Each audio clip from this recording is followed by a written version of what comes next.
A princípio, o tema da liturgia de hoje, deste 24º domingo do tempo comum, nos fala do perdão.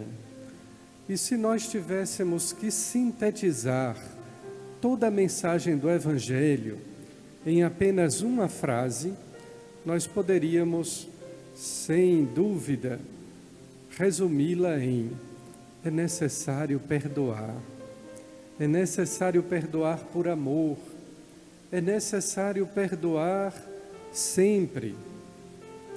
Mas até aí, o Evangelho não nos traz uma grande novidade, até porque a primeira leitura do livro do Eclesiástico comprova aquilo que a sociedade moderna apregoa através de livros de autoajuda, livros que se encontram em livrarias comuns e até em bancas de revistas. Se diz, nessas obras literárias, que o ser humano, para ser feliz, ele precisa se libertar de rancores, de mágoas, que ele necessita sempre, não apenas de perdão, mas também de perdoar. O que o Evangelho nos traz é uma outra novidade muito maior do que a pergunta de Pedro a Nosso Senhor: quantas vezes devo perdoar o meu irmão? Até 7? Experimentemos alguém que já nos ofendeu e já nos magoou uma vez, nos causou uma grande dor, feriu o nosso coração. Às vezes, basta uma única vez para que nós tenhamos uma grande ferida dentro do peito, uma mágoa que dilacera o nosso coração. Pedro coloca então a plenitude, um número bem alto, até 7 vezes. E Nosso Senhor responde, não com o número de 490 vezes, mas para dizer, na caminhada de família, na vivência de comunidade, nós devemos sempre perdoar. São tantas vezes, porque são tantas ocasiões de ferir e de ser ferido. Às vezes involuntariamente eu magoo alguém com uma palavra, com uma brincadeira, com uma simples piada. E hoje existem palavras até bonitas em inglês para falar dessas mágoas, desses traumas que nós criamos às vezes por uma ingênua brincadeira. Quando se diz às crianças na escola, isso foi bullying. Ou quando se diz aos adultos, olhe, isto é crime. Na verdade, nós estamos esquecendo de nos colocar no lugar do outro. Não fazer ao outro aquilo que eu não gostaria que me fizessem. A medida do meu perdão, a medida do meu amor, poderá sempre ser o sentimento alheio, mas deverá sempre ser o amor de Jesus Cristo. E é desse modo, portanto, que o Evangelho vai nos trazendo novidades, tais como prazo, dívida. Notemos que no decorrer do texto, ao longo daquela conversa entabulada entre Pedro e Nosso Senhor conta a Pedro e a nós uma parábola. A parábola de um homem que muito devia, que devia uma grande fortuna. É a expressão do texto. O homem devia uma grande fortuna. Quantas vezes nós já ouvimos falar de dívidas impagáveis, de dívidas que são inegociáveis? Nos anos 80 até os anos 90, muito se falava da dívida externa do Brasil para com o Fundo Monetário Internacional. Dizia-se, na época, que era uma dívida tão grande, mas tão grande que era impagável. Pois bem, a dívida desse homem para com o seu patrão, traduzindo numa linguagem de hoje, daria toneladas em prata. Toneladas em prata. E aquele homem vai então ao patrão, não para negociar a sua dívida, ele lhe pede apenas um prazo. Prazo significa tempo. Qual é o prazo que eu preciso para pagar a minha dívida? Dias, semanas, meses ou anos? Recordemos que alguns domingos atrás, São Paulo, numa das suas cartas, dizia: a ninguém devais nada, a não ser o amor. O débito que eu tenho para com o outro é o amor. E aquele débito que aquele homem possuía para com seu patrão era exatamente esse, um débito de toneladas de amor.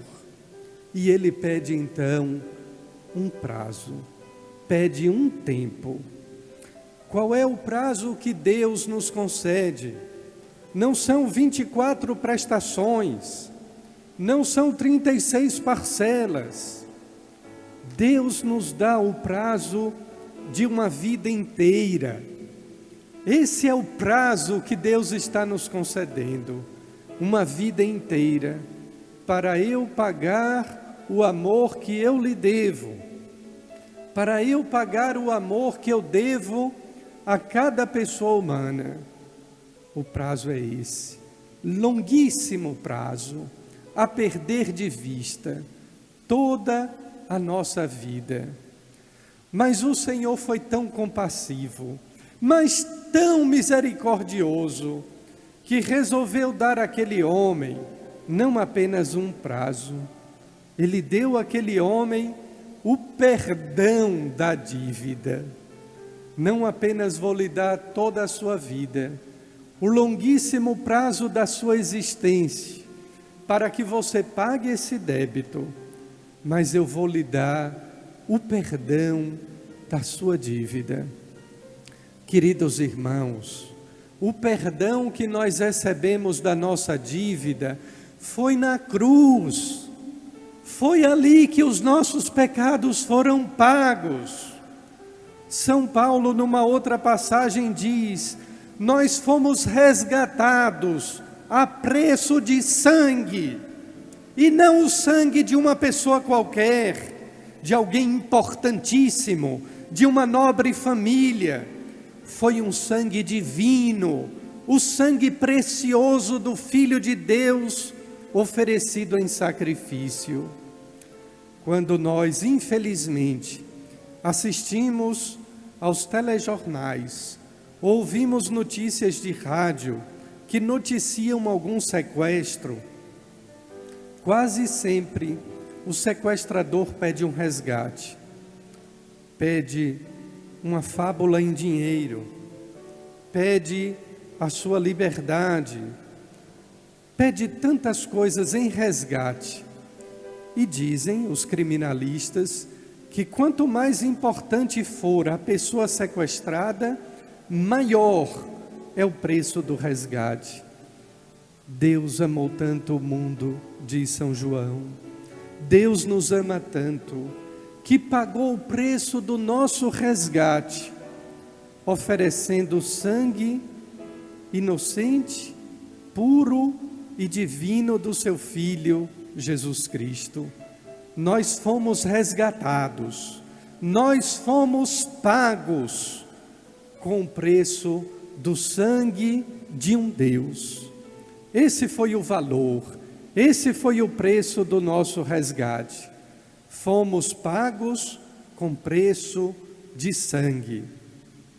O Pai perdoou a nossa dívida, perdoou o nosso pecado, o pecado de toda a humanidade. E, no entanto, a humanidade continua pecando. E, no entanto, a humanidade continua virando as costas para Deus. E mais ainda, virando as costas para Deus, pecando, ofendendo de tantas formas aos irmãos, ofendendo a Deus e ofendendo aos irmãos. É assim que aquele homem que foi perdoado, que pediu apenas um prazo, mas obteve o perdão de toda a sua dívida, das toneladas de prata, das toneladas de amor devido. Aquele homem que foi muito amado e foi muito perdoado, encontrou-se também com um devedor seu. Aquela outra pessoa lhe devia uma quantia irrisória, insignificante, e no entanto ele foi cruel, mandou cobrar até o último centavo.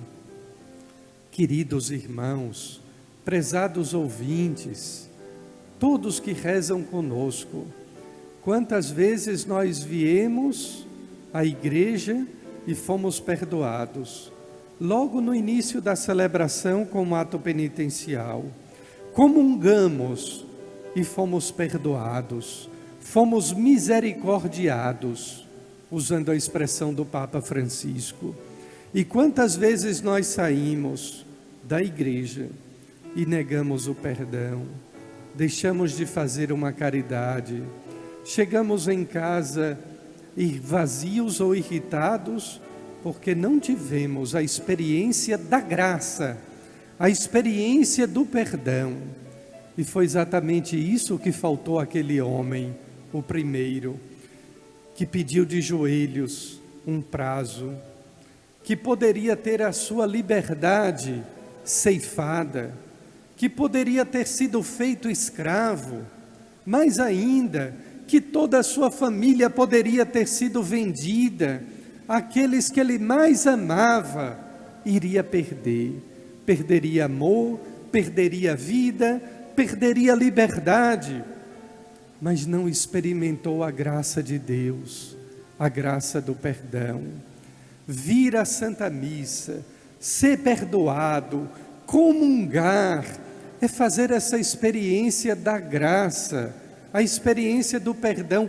Veja como você é amado, como você é querido. Até hoje, o Cristo que se ofereceu na cruz, continua lhe oferecendo, continua nos oferecendo o seu corpo e sangue. Vejam que prova de amor. Quando não existe a experiência da graça, e aqui eu quero terminar com uma outra palavra do Evangelho, haverá a prestação de contas. Venha, servo, chegou o momento de prestar contas. Geralmente nós usamos essa expressão, prestar contas, quando se refere ao pagamento de uma dívida. Outras vezes nós nos referimos a essa expressão como sendo uma vingança. Aqui tem um ecônomo da diocese que entende dessas dívidas. Mas no sentido evangélico, não está na perspectiva nem de pagar dívidas e menos ainda de vingança. No sentido do Evangelho, prestar contas significa eu vou estar diante de Deus para usufruir da parte do Senhor duas coisas: a sua misericórdia e a sua justiça. Misericórdia e justiça. É isto que distingue, como costumava dizer o meu irmão e amigo Dom Henrique Soares, Deus de um bonzinho, de um tolo. Deus não é bonzinho, Deus não é tolo. Deus é misericordioso para com quem se arrepende, para quem busca conversão, para quem se compromete com o perdão e não apenas ser perdoado. Deus é justo, porque vê todo o nosso compromisso, todo o nosso esforço de amar, de perdoar, de pagar a dívida com a qual nós fomos resgatados, repito, com preço de sangue pelo seu Filho que morreu na cruz. Deus é justo. E a prestação de contas, quem diz é o próprio Cristo. Não sou eu, não é a Igreja Católica, não é o Papa. É Cristo quem diz: haverá um dia a prestação de contas. E as pessoas, sobretudo aquelas que não têm fé, elas vivem como se um dia não houvesse a prestação de contas. Como se um dia na eternidade, depois que acaba tudo, que fecha o caixão, que é colocado sob os 7 palmos de terra, não acabou tudo. Haverá ali a prestação de contas. E Deus será para mim um Deus misericordioso, bondoso, compassivo, mas também um Deus justo. Queridos irmãos e irmãs, agradeçamos essa missa que está na antevéspera da festa de Nossa Senhora das Dores. É já uma missa festiva, uma missa alegre, é também uma missa de ação de graças, porque nós fomos cumulados com a graça do perdão que se transforma em Eucaristia, alimento para a nossa vida. Uma ação de graças, uma grande alegria de um Deus que aos olhos maternos, carinhosos de sua mãe Santíssima, que o contemplava, não apenas pelas ruas de Jerusalém, mas o contemplava no alto da cruz, no Gólgota. Aquele Deus nos salva, aquele Deus nos dá a vida plena, a vida em abundância, a vida eterna. Amém.